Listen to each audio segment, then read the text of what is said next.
woman who was considered one of the elders in the town, and I didn't know her personally, but I was looking in the mirror, and every time I looked at the mirror, I could see her behind me, and she was staring at me. She just kept looking at me. Every time I looked at her, she kept giving me these strange looks. So she finally took the dryer off her head and she said something I'll never forget. First of all, she said, "Somebody give me a piece of paper. Give me a piece of paper." She said, "Young boy, I have a prophecy, a spiritual prophecy." She said, "You are going to travel the world and speak to millions of people." I began at Fordham University as a pre-med student. I took a course called cardiac morphogenesis. I couldn't read it, I couldn't say it, I sure couldn't pass it. So then I decided to go into pre-law, then journalism. And with no academic focus, my grades took off in their own direction. I was a 1.8 GPA one semester, and the university very politely suggested that it might be better to take some time off. I found that nothing in life is worthwhile unless you take risks. Nothing. Nelson Mandela said, "There is no passion to be found playing small and settling for a life that's less than the one you're capable of living." Fail big. You will fail at some point in your life. Accept it. You will lose. You will embarrass yourself. You will suck at something. There's no doubt about it. In the acting business, you fail all the time. Early on in my career, I auditioned for a part in a Broadway musical. Perfect role for me, I thought. So I'm in the wings, I'm about to go on stage, but the guy in front of me, he's singing like Pavarotti, and I'm just shrinking, I'm getting smaller and smaller. So they say, "Oh, thank you very much, and you'll be hearing from us." So I come out with my little sheet music, and so I assumed I didn't get the job. But the next part of the audition, he called me back. The next part of the audition is the acting part of the audition. So I'm like, hey, okay, maybe I can't sing, but I know I can act. So they pair me with this guy, and again, I didn't know about musical theater. And musical theater is big, so they can reach everyone all the way in the back of the stadium. And I'm more from a realistic, naturalistic kind of acting where you actually talk to the person next to you. So I don't know what my line was. My line was, "Well, hand me the cup." And his line was, "Well, I will hand you the cup, my dear. The cup will be there to be handed to you."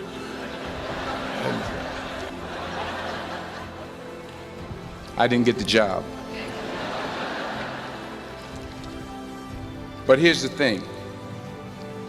I didn't quit. I didn't fall back. I walked out of there to prepare for the next audition, and the next audition, and the next audition. I prayed. I prayed, and I prayed. But I continued to fail, and fail, and fail. But it didn't matter, because you know what? There's an old saying, you hang around the barbershop long enough, sooner or later you're going to get a haircut. So you will catch a break, and I did catch a break. Last year, I did a play called Fences on Broadway. Someone talked about it. Won the Tony Award. But here's the kicker. It was at the Court Theater. It was at the same theater that I failed that first audition 30 years prior. Reggie Jackson struck out 2,600 times in his career, the most in the history of baseball. But you don't hear about the strikeouts. People remember the home runs. Fall forward. Thomas Edison conducted 1,000 failed experiments. Did you know that? I didn't know that. Because the 1,001st was the light bulb. Fall forward. Now, I'm sure in your experiences in school and applying to college and picking your major and deciding what you want to do with life, I'm sure people have told you to make sure you have something to fall back on. Make sure you got something to fall back on, honey. But I never understood that concept, having something to fall back on. If I'm going to fall, I don't want to fall back on anything except my faith. I want to fall forward. I figure at least this way I'll see what I'm going to hit. Fall forward. The point is, every graduate here today has the training and the talent to succeed. But do you have the guts to fail? While it may be frightening, it will also be rewarding. Because the chances you take, the people you meet, the people you love, the faith that you have, that's what's going to define you. Keep working, keep striving, never give up, fall down 7 times, get up 8. Ease is a greater threat to progress than hardship. Without commitment, you'll never start, but more importantly, without consistency, you'll never finish. It's not easy. If it was easy, there'd be no Kerry Washington. If it was easy, there'd be no Taraji Henson, P. Henson. If it were easy, there'd be no Octavia Spencer. But not only that, if it were easy, there'd be no Viola Davis.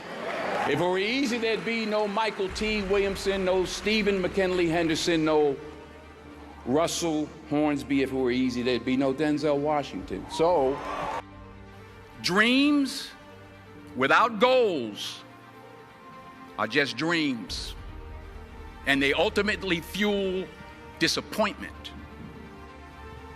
So have dreams, but have goals, life goals, yearly goals, monthly goals, daily goals.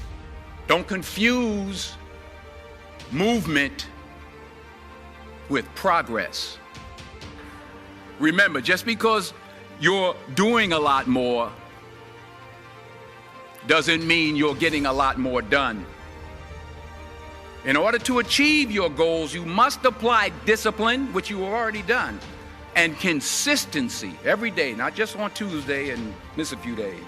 You have to work at it every day. You have to plan every day. You've heard the saying, we don't plan to fail, we fail to plan.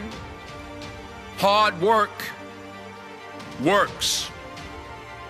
Working really hard is what successful people do. What are you going to do with what you have? I'm not talking about how much you have. Some of you are business majors, some of you are theologians, nurses, sociologists, some of you have money, some of you have patience, some of you have kindness, some of you have love, some of you have the gift of long suffering, whatever it is, whatever your gift is. What are you going to do with what you have? And it's not how much you have. It's what you do with what you have. We all have different talents. Some of you will be doctors, some lawyers, some scientists, some educators, some nurses. The most selfish thing you can do in this world is help someone else. Why is it selfish? Because the gratification, the goodness that comes to you, the good feeling that I get from helping others, nothing's better than that. Well, I have traveled the world, and I have spoke to millions of people. But that's not the most important thing, the success that I had. The most important thing is that what she taught me and what she told me that day has stayed with me since. I've been protected, I've been directed, I've been corrected. I've kept God in my life, and it's kept me humble. I didn't always stick with him, but he always stuck with me. So stick with him in everything you do. If you think you want to do what you think I've done, then do what I've done. Today is the beginning of the rest of your life, and it can be very frightening. It's a new world out there. It's a mean world out there, and you only live once. So do what you feel passionate about. Take chances. Don't just aspire to make a living. Aspire to make a difference.